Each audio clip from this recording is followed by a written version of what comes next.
We're going to talk about the Russian Revolution. All right, if you guys remember back, I'm just going to use your memory here, back to the Enlightenment when most of Europe was governed by absolute monarchs where one person has complete control.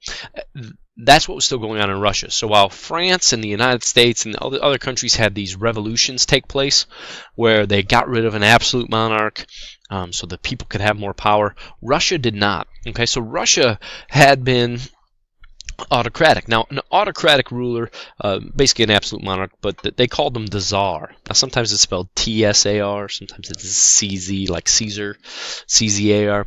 But basically that means they're autocratic, meaning they have complete power over the country.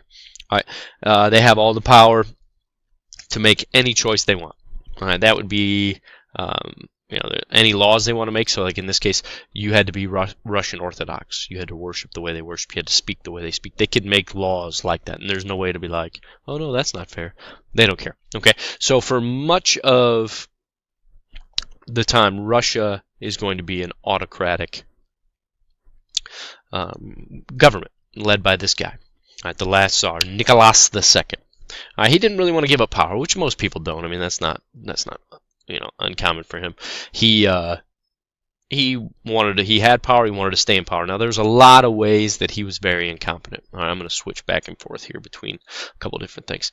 A couple ways he was not really fit. He was pretty indecisive. He was not a very meaning he didn't make decisions really quickly, really well. He relied on other people.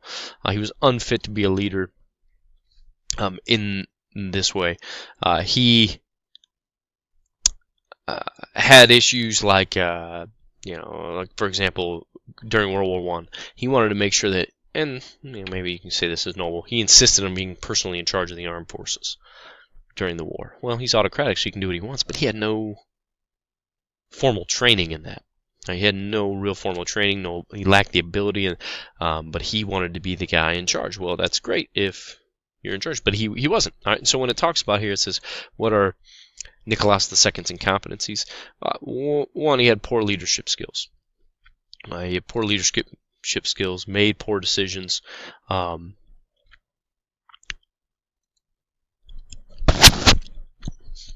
about 1905. They tried getting him out of power in 1905. All right, and so basically what happened in 1905 is they tried to get rid of a new government. A revolution broke out. And Nicholas, to appease the people, he said, okay, we'll set up a Duma, which is basically, that's a fancy word for having elected officials to kind of keep his power in check. All right, so he's like, I want to stay in power, but I don't want to have a revolution take place. He's like, okay, so let's establish a legislative body, a group of officials that can keep my power in check. He said, I'm willing to do that if I can stay. And so people said, okay, cool. But then as time went on, this elected group of officials kept disagreeing with what the Tsar wanted. And so he just said after 10 months, I don't want to do that anymore. Okay. And so basically what happens in the 1905 revolution is he gives up some of his power, he capitulates some of his power, but it ends up getting it back. Then in 1905 also what happens, we have Russia goes to war with Japan. Now we talked about this during the Age of Imperialism where the Russians are going to go to war with Japan over Manchuria, Korea, influence in that region, and Russia is going to be whooped by the Japanese. All right, and this is a huge embarrassment. They were unprepared militarily, technologically. Japan, who had been an isolated nation, lacking industry, just 50 years ago, they're this little unknown nation that has no power, no world influence. They show up on Russia's doorstep, and they just kick the crap out of them. And so Russia has this huge embarrassment in 1905 where they lose to tiny old Japan. And just we're not ready for that war. Well, so then when World War I breaks out, same thing. They just got done. The last war they fought in, they just got the crap kicked out of them by the Japanese. And so they're once again not really prepared for the war. Soldiers often had to train with broomsticks. They'd be sent to the front line without a weapon. And they'd say, well, if somebody dies, just pick up that weapon. Here's some bullets. And so just here's an example. The Russian army had over 6 million soldiers, but only a little over 4.5 million rifles. That's a problem. And so they have all sorts of issues. They have all sorts of issues with Nicholas II and his leadership. And a guy by the name of really, and this guy's going to be more used as an influence, but this guy's like a mystic monk. His wife, this Gregory Rasputin, he was believed to have had like mystical powers. His wife thought, Nicholas II's wife thought, Alexander, that this guy right here, could heal her son of hemophilia. Like that when he was around, her son's blood would clot, because hemophilia is the inability for blood to clot. But basically thought that he had really magical powers. And so when Nicholas II was at the battlefront, Alexandra was in charge, and she consulted Rasputin. Now this guy's like a peasant monk, a nobody. I mean, look at him. I guess who wouldn't trust that guy? He is handsome. But really, he's a nobody. Has no training, no political training, no tactical training, no knowledge of politics. But he would be consulted on affairs, and it was often believed that he would contradict what Nicholas II wanted. That he put his own people in charge at certain positions that would benefit him. And so to the Russian people, whether it's true or not, but to the Russian people, this character was believed to be basically running the nation while Nicholas was away. And that's a problem. That's a problem. They tried to save the throne. They tried to kill Rasputin. It actually took them 3 times. They like poisoned him, tried drowning him, they shot him. It's kind of crazy. The guy might have had something going for him. But they do eventually try to kill him to get rid of him, but it doesn't happen. All right, so Nicholas II. Oops, hit the wrong button. With the Russian, here's a little trivia fact, by the way. If you ever get a question, it's like, when did the February Revolution take place? It was actually in March, but depending on who's talking about it. So on the notes I have the February or March Revolution. Doesn't matter what you call it; it's the same one. The first revolution to take place. They just used a different calendar. All right, at the time they used a Julian calendar. We use a Gregorian calendar. This is not going to be tested, so don't worry about it. But basically, the Russian revolution is going to take place. They're going to overthrow the government because of the dire economic situations. All right, the country is dejected. They're having a poor performance in World War I. They want to focus on issues at home. People are starving. They're cold. They're oppressed. They're without hope. They're calling for peace and bread. Riots are breaking out all over the place. Duma, the legislative body that I talked about that was dissembled, they're meeting in secret, trying to get, legislate power, what they can do for when they can get Nicholas II to step down. And he will. All right, so in the first revolution to take place, it's going to be very peaceful. Both will actually be relatively peaceful compared to what happened. So in March, Nicholas II, the ruler of Russia, is going to step down. He's hearing the cries of the people. In the midst of fearing for his life, he decides to step down his power. And a provisional government is going to be established. All right, Alexander Kerensky is going to be the one that is going to take power. All right, so in the February Revolution, Alexander Kerensky sets up a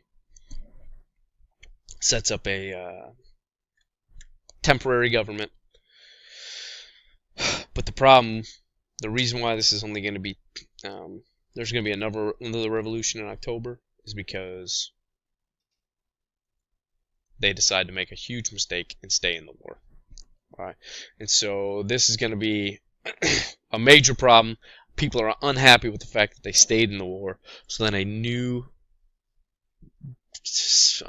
political party, I guess you can call it, is going to challenge the provisional government.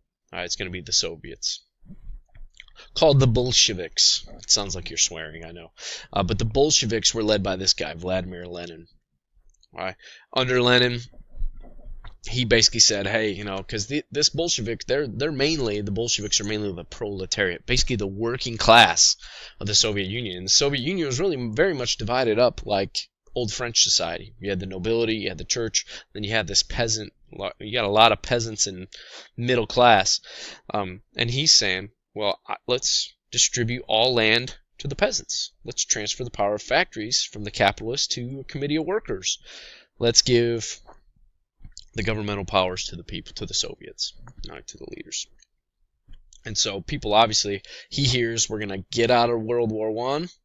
We're going to redistribute all land to people so they can do what they want with their food. All these things that he's promising, that sounds pretty dang good. So an October Revolution is going to break out, and this is going to be led by the Bolsheviks. Now this is going to be important. So just 8 months, and like I said, the big reason for this, not only because all the problems that are going on, but the big reason is because they want to get out of the war. So just 8 months after the first one to get rid of the monarch, we now have a new revolution that takes place with the Bolsheviks. You gotta be careful. Don't say that too many times in front of your parents. It's the October or November, depending where you're doing it. They're going to take over. Like I said, very little bloodshed. Right? They stormed the Winter Palace. The government collapsed. Very minimal bloodshed, but that's gonna not last long. So, World War I, the Bolsheviks are going to take over. They're going to lose a lot of territory. You can see all this territory they're going to give up. It's going to go to the Germans. That's going to be the treaty they signed, the Treaty of Brest-Litovsk. That'll be the treaty they sign to get out of the war. But that peace did not last long because they said we need to focus on our own problems. They get out of the war, and they get plunged right back into a civil war. All right, where the Red Army, the communists are the Red Army. They're going to be fighting the White Army, the anti-communists, the people that don't want that to happen. And this is going to go on after even World War I is over. All right, after World War I, the Allies, the people that actually fought with them, Britain, France, they're going to try to help the White Army. They want to get rid of the communists as well. But the communists are going to win. All right, they're going to be well disciplined, well organized. They're going to take control of all the major industries, food, peasants, food banks, in factories. They're going to have control over all this stuff, and so they're going to eventually win this war. White Army's not going to be well organized, and so the communists are going to end up winning this thing. All right, and so the communists are going to rename Russia. Russia is going to be renamed. It's going to become the Union of Soviet Socialist Republic, or the USSR, which we will call from now on the Soviet Union. All right, so by 1921, the communists, total command of Russia, they end up winning the Civil War, and they establish the first ever communist state. And that's going to put us on a path to eventually become their enemies, and then become their friends, and then become their enemies again. We're going to talk about the Soviet Union quite a bit. All right. So for your notes, just talk about who the Civil War was between. Whoa, that went way bigger than I wanted to. Oh, geez. And then talk about how the communists were able to triumph. Talk about why they were able to triumph, etc. And get those submitted. All right.